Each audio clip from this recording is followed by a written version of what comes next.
Salut à tous! Il m'aurait fallu un jour 182 et demi pour fêter l'exacte moitié de ce défi 365 vidéos en une année, mais c'est pas le cas. Aujourd'hui 182, première moitié, je fais le bilan, c'est parti.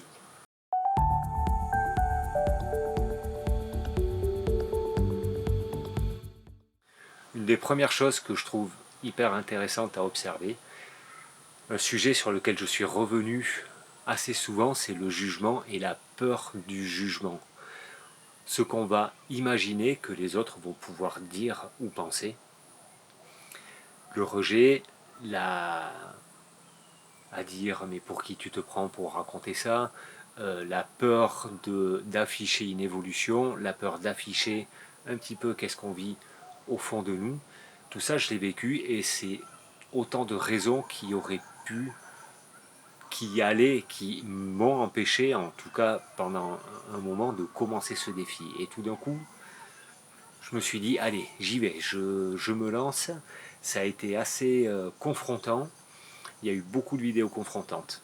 Le bilan de ça, c'est que des retours positifs, j'en ai eu plein, j'en ai eu beaucoup, par message, beaucoup d'encouragement, de vive voix, ça j'en ai eu plein. Des retours négatifs, des retours confrontants, des retours de jugement, j'en ai eu zéro, jusqu'au jour d'aujourd'hui. Ça ne veut pas dire qu'il n'y en aura jamais, je pense qu'il y en aura un jour, mais en tout cas au jour d'aujourd'hui j'en ai jamais eu. Et si j'en avais eu, et ces retours négatifs là, de quoi ils parlent? Ça c'est le deuxième bilan que je voulais faire.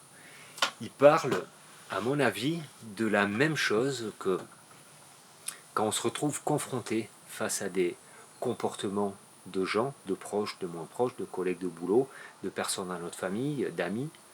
Parfois on trouve injuste, et il y a quelqu'un même qu'on va finir par ne plus aimer du tout, tellement on trouve injuste et nul ses comportements, ses actions, ses paroles. On a le sentiment d'injustice qui va venir parce qu'on veut avoir raison, parce que c'est pas juste comment il dit. Parce que je me suis rendu compte de ça parce que j'ai été énormément confronté grâce à une personne, on va dire, au printemps, en tout cas, c'est que quoi qu'elle dise, quoi qu'elle fasse, quoi qu'elle pense, ça lui appartient à elle. Et moi, toutes mes réactions, toutes mes pensées, tous mes sentiments, ça m'appartient à moi. Et c'est moi. Ça veut dire quoi? Une personne va faire des actions que moi je vais trouver nulles, débiles, injustes, mais tout ça c'est moi, c'est pas elle. Parce que elle agit, elle parle depuis son vécu, depuis ses souffrances, depuis ses connaissances, depuis ses aspirations et depuis ses envies. Et moi, j'agis depuis les mêmes choses et depuis les mêmes endroits. Et ça a été vraiment des perles précieuses parce que je les ai vues, observées, et maintenant je ne dis pas que c'est facile. Loin de là, je suis encore confronté à ça, je suis encore dans cette espèce de chemin-là, mais le fait de faire une vidéo tous les jours et d'en parler et de l'observer et d'observer tout ça, parce que je fais la vidéo, ok, ça dure quelques minutes, j'en parle maintenant, mais n'empêche que ça me travaille encore toute la journée et le soir quand je me couche le lendemain, et ça me travaille plus dans le sens où ça tourne et ça fait tourner le petit vélo et j'arrive plus à endormir, ça m'a emmené à observer tous ces fonctionnements et tous ces comportements-là de façon bienveillante et de regarder de quelle façon je peux m'observer en me donnant de la compassion et en me donnant de l'amour et de la bienveillance pour m'encourager à évoluer. Ce défi aussi, je vais reprendre une image qu'un conférencier donne très bien, c'est l'image du Y, comme ça. On est toujours face à des Y. Ça veut dire que en bas, on a notre chemin et on a deux issues possibles.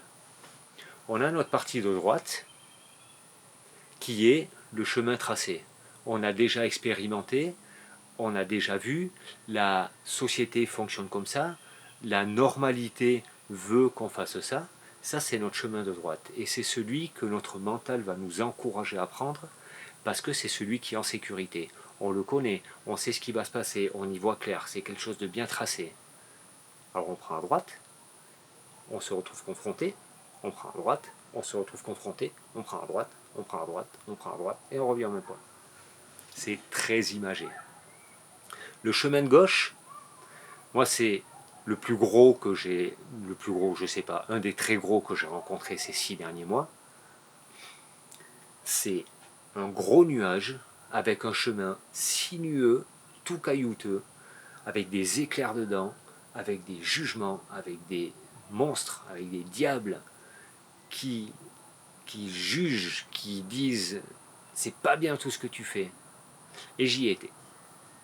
J'y étais, je l'ai pris, j'ai pris ce chemin-là, et il ne s'agit pas toujours de prendre le chemin de gauche et d'avoir cette même image où on prend à droite, on tourne en rond, on prend à gauche, on tourne en rond. Non, parce que dans ce chemin de gauche, on va toujours avoir notre Y aussi. Et régulièrement, dans ce chemin de gauche, on va prendre un peu à droite. Parce que toute notre expérience qu'on a accumulée d'avant, c'est notre chemin de droite, elle va nous permettre d'arriver. Mais parfois, on va aller pousser un petit peu, on va aller vers quelque chose qu'on ne connaît pas. Et c'est vrai que moi, dans mon défi vidéo, il s'est passé ça. J'ai pris un chemin de gauche qui était vraiment fort, fort confrontant au début. Et dans ce chemin de gauche, ensuite, tous les jours, je me retrouvais face à un Y, de quoi je vais parler, et souvent j'ai pris ce petit chemin de droite où je parlais de choses pas trop confrontantes, pas trop engageantes, pas trop jugeantes, de façon à moi aussi rester sur quelque chose de assez confortable, on va dire. Je sais pas si c'est très clair. Je passe d'une chose à l'autre comme ça, mais en tout cas, tout ce processus-là, la confrontation que j'ai eue d'en parler, le fait de prendre des chemins parfois un peu brouillons comme ça, où le mental me disait non, prends à droite, et puis j'ai pris à gauche. Ça m'a permis aussi de découvrir de quelle façon est-ce que j'allais pouvoir me donner de la considération et de quelle façon est-ce que j'allais pouvoir avoir de la compassion pour moi-même et moins de jugement pour moi-même, donc pour les autres aussi. Tout ça, c'est un processus. Je viens un petit peu là-dessus. Hier, j'étais sur un coaching et ils nous ont mis en petits groupes. On était 4 tout d'un coup, où chacun exprimait là où il en était par rapport à une consigne donnée du projet qu'on travaillait sur ce webinaire. Et les 3 autres ensuite faisaient rapidement un briefing sur ce qu'ils ressentaient par rapport à ce qu'on disait, toujours avec la consigne de rester très bienveillant. Moi, un retour que m'a fait un monsieur, c'est y a une histoire de non-considération, de manque d'amour de toi-même là-dedans, et ça le touchait. Il savait de quoi il parlait parce que lui avait vécu ça et avait dépassé ça pendant des années.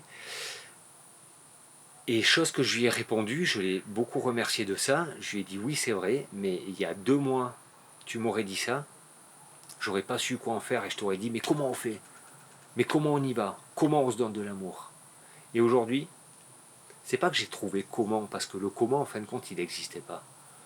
C'est juste que j'ai battu le pavé un petit peu de l'observation de mes jugements envers les autres, envers moi, observation envers les autres, envers moi, le lendemain, observation, jugement. Tiens, je croise une personne, j'ai un jugement. Ah, mais pourquoi j'ai un jugement sur elle? Qu'est-ce que ça me fait?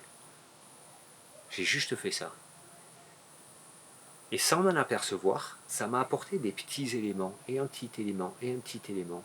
Et hier, quand il m'a dit ça, je me suis aperçu que tous ces petits éléments, mais ils avaient construit quelque chose. Ils avaient construit quelque chose où me donner de la considération et me donner de l'amour, c'est plus quelque chose qui me fait peur, c'est plus quelque chose d'inconnu, c'est plus quelque chose d'impossible, c'est quelque chose que tous les jours, je croise une personne, je la juge, tiens, pourquoi je la juge?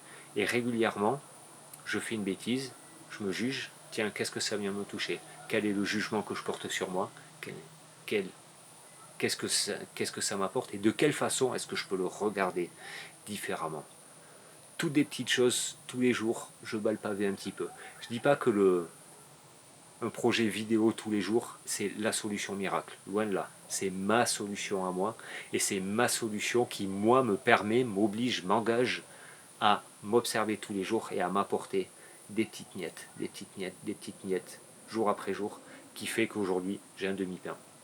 Et j'en ai encore une moitié à construire dans les 6 prochains mois. Et je pense que demain, je vais réfléchir un peu au sujet pour voir qu'est-ce que j'attends des 6 prochains mois. Voilà, je vous parle de ça demain, ça sera ma nouvelle aventure, et en attendant, je vous souhaite tout bon à vous tous, et je vous souhaite d'avancer petit pas par petit pas, de découvrir miette après miette, pour aussi construire vous, votre bout de pain. Ciao.